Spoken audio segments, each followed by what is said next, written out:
देखिए, कश्मीर से पंजाब तक भारत का ऑपरेशन शील्ड यानी वो मॉक ड्रिल जिसके जरिए लोगों को जागरूक किया गया कि कैसे युद्ध के समय सावधानी बरतनी होगी।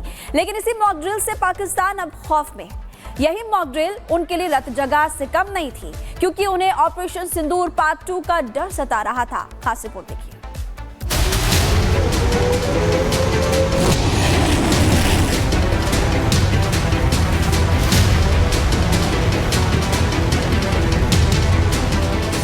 पाकिस्तान की बॉर्डर से सटे 5 राज्यों में एक बार फिर मॉक ड्रिल हुआ।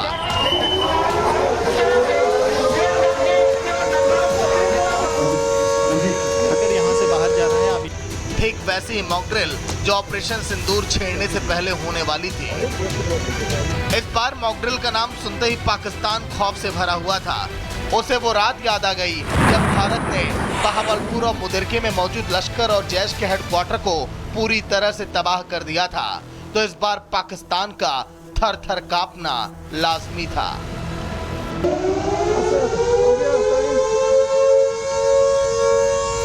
ऑपरेशन शील्ड का खौफ ऐसा कि भारत में जंगी सायरन बजा तो पाकिस्तान रत जगा करता रहा। शहबाज और मुनीर को डर था कि कहीं भारत ऑपरेशन सिंदूर पार्ट 2 न लॉन्च कर दे, और इसी खौफ के चलते पाकिस्तानी रेंजर्स बॉर्डर से अपनी अपनी पोस्ट छोड़कर भागते भी नजर आए। We have almost come back to pre-22nd April situation. Okay. When we say that the presence of troops on the borders, it is almost we are approaching that, or we must have approached that by now. पूरी picture की तैयारी के लिए भारत की अपनी रणनीति है, और इसीलिए जम्मू कश्मीर, पंजाब, राजस्थान, गुजरात और हरियाणा में मॉक ड्रिल की गई। दुश्मनों के हमले से आम नागरिकों को बचाने की ट्रेनिंग दी गई, लेकिन पाकिस्तान रात भर तिल तिल करता रहा। सिविल डिफेंस के कुछ लोग हमारे साथ मौजूद हैं। सर, क्या प्रोसेस फॉलो कर रहे हैं? प्रोसेस फॉलो करना होता है। जब भी कोई विक्टिम होता है, विक्टिम को उठाने के लिए 4 लोग चाहिए, जिसमें एसडीआरएफ के लोग और सिविल डिफेंस के लोग यूज़ करते हैं। इसमें क्या होता है, फर्स्ट एड के लिए इनको लेके जाता है, हमारी एम्बुलेंस से उधर खड़ी होती हैं, तो एम्बुलेंस में इनको लेके हॉस्पिटल लिया जाता है। ये बहुत ज़रूरी है हमारे लिए। कैसे आपने देखा पाकिस्तान ने जो अटैक किया था उसमें काफ़ी नुकसान हुआ था, तो इस बार हमने ये मॉक ड्रिल इसलिए किया कि हमारे लोग प्रिपेयर हुए इस चीज़ के लिए कि हमने आगे कैसे बढ़ना, कैसे लोगों की जान बचानी है। पाकिस्तान अगर थर थर कांप रहा था तो उसके दिल की धड़कनें भी बढ़ी हुई थी। तो इसके पीछे बड़ी वजह यह भी है कि पीएम मोदी बार बार कह रहे हैं ऑपरेशन सिंदूर अभी खत्म नहीं हुआ। तो रक्षा मंत्री राजनाथ सिंह भी कह चुके हैं कि जब भी जरूरत पड़ी तो उन्हें पूरी पिक्चर दिखा देंगे। मैं फिर कहना चाहता हूं, ऑपरेशन सिंदूर के दौरान जो दुश्मन गिड़गिड़ा रहा था वो किसी धोखे में न रहे। ऑपरेशन सिंदूर अभी खत्म नहीं हुआ है। मैं यहां साफ कहना चाहूंगा कि ऑपरेशन सिंदूर अभी खत्म नहीं हुआ है। जो कुछ भी हुआ है वह सिर्फ एक ट्रेलर मात्र था। अब जब समय आएगा, जब भी सही समय आएगा, तो हम पूरी पिक्चर भी दुनिया को दिखाएंगे।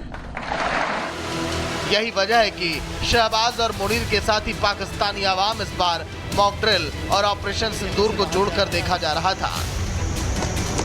लेकिन ये नया भारत है और उसके रणनीतिकार नरेंद्र मोदी हैं, जो चौंकाने के लिए जाने जाते हैं। Bureau report, Republic Bharat.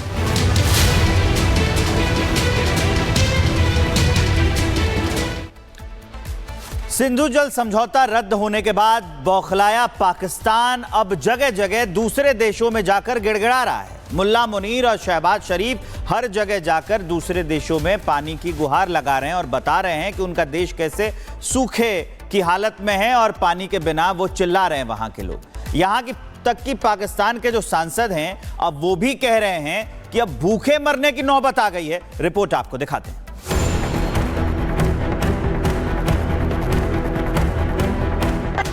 Sindhu जल संधि के स्थगित होने से बौखलाया पाकिस्तान। अब अंतर्राष्ट्रीय मंचों पर पानी पानी चिल्ला रहा है आतंकिस्तान। पानी न मिलने से पाकिस्तान का सूखता गला, टूट रही कमर। भारत के वाटर स्ट्राइक की आहट से ही पाकिस्तान की चीख निकल रही है। अभी भारत ने पाकिस्तानी नदियों के पानी को पूरी तरह से ब्लॉक भी नहीं किया, लेकिन पाकिस्तान की सेना और उसके नेता अभी से गिड़गिड़ाने लगे हैं। पानी के लिए दुनिया से पाकिस्तान गुहार लगा रहा है। तजाकिस्तान में पाक के पीएम शहबाज शरीफ गिड़गिड़ा रहे हैं और सिंधु नदी का पानी रोकने की तुलना गाजा से कर रहे हैं। India's unilateral and illegal decisions to hold in abeyance the Indus Water Treaty, which governs the sharing of the Indus Basin's water, is deeply regrettable. Millions of lives must not be held hostage of narrow political gains, and Pakistan will not allow this, never will not allow the red line to be crossed. जैसे पाक PM Shahbaz दुनिया के सामने गिड़गिड़ा रहे हैं, वैसे ही इनके देश में इनके ही सांसद पानी के लिए बिलबिला रहे हैं। पाकिस्तानी सांसद मान चुके हैं कि अगर शहबाज भारत के साथ पानी का मुद्दा नहीं सुलझा पाए तो भूखे मरने की नौबत आ जाएगी। हम अगर ये पानी का क्राइसिस नहीं अभी सॉल्व करेंगे तो हम भूखे मर सकते हैं। उसकी वजह ये है कि इंडस बेसिन जो है वो ही हमारा लाइफलाइन है। इसको हम समझते हैं कि ये एक वाटर बॉम्ब हमारे ऊपर पड़ा हुआ है जिसको हमने डिफ्यूज करना है, इसको खत्म करना है। सिंधु नदी का पानी पाकिस्तान की अर्थव्यवस्था के लिए बेहद अहम है। अगर भारत पाकिस्तान जाने वाली नदियों का पानी पूरी तरह से रोक दे तो पाकिस्तान की खेती पूरी तरह से बर्बाद हो जाएगी, क्योंकि पाकिस्तान की 40% से ज्यादा आबादी खेती पर निर्भर है। फसल बर्बाद होने से खाद्य संकट और महंगाई बढ़ेगी। पंजाब और सिंध में पीने के पानी का संकट खड़ा हो जाएगा। बिजली उत्पादन और उद्योग धंधे बंद होने लगेंगे। पहले से कमजोर अर्थव्यवस्था पूरी तरह से डूब जाएगी। मैं भारत के पिटाई के बाद अपने दोस्तों से शरण मांग रहे शहबाज को कुछ समझ नहीं आ रहा है क्या करे, क्योंकि वो जानता है कि सिंधु जल संधि सस्पेंड करने का भारत का फैसला उनको कितना भारी पड़ रहा है। अगर आप मुसलमान हैं तो ये आपकी समस्या है। आप ना भी होते, अगर आप पंगा लेने की कोशिश करते तो हम यही करते जो हम इस समय कर रहे हैं, क्योंकि हमें उस पानी की ज़रूरत है। और अब उस ट्रीटी को हमने रद्द कर दिया। वो पानी जाएगा जहां पर भारत को पानी की आवश्यकता। गाजा की कोई कंपैरिजन नहीं है जो यहाँ पर हो रहा है। अब पानी नहीं मिलेगा। आप लोग कहते हैं मोदी है तो मुमकिन है, मैं कहता हूँ नरेंद्र है तो निश्चित है। ये पानी बंद हो जाएगा। आप बूंद बूंद के लिए तरसोगे। अब पाकिस्तान अपने कर्मों की सजा भुगत रहा है। जो पहले आतंकियों के सहारे मासूम नागरिकों की हत्या करवाता था, जिसकी सेना भारत के खिलाफ साजिश रचती थी, अब उसी पाकिस्तान के प्रधानमंत्री शहबाज शरीफ दुनिया भर में दर-दर की ठोकरें खा रहे हैं। और पीएम मोदी बार-बार साफ कह चुके हैं कि पानी और खून साथ नहीं बहेगा। क्या मेरे देशवासियों को पानी पर अधिकार नहीं है क्या? उनको उनके हक का पानी मिलना चाहिए, नहीं मिलना चाहिए क्या? और अभी तो मैंने कुछ ज्यादा किया नहीं है। अभी तो हमने कहा है कि हमने इसको एबेंस में रखा है। वहां पसीना छूट रहा है।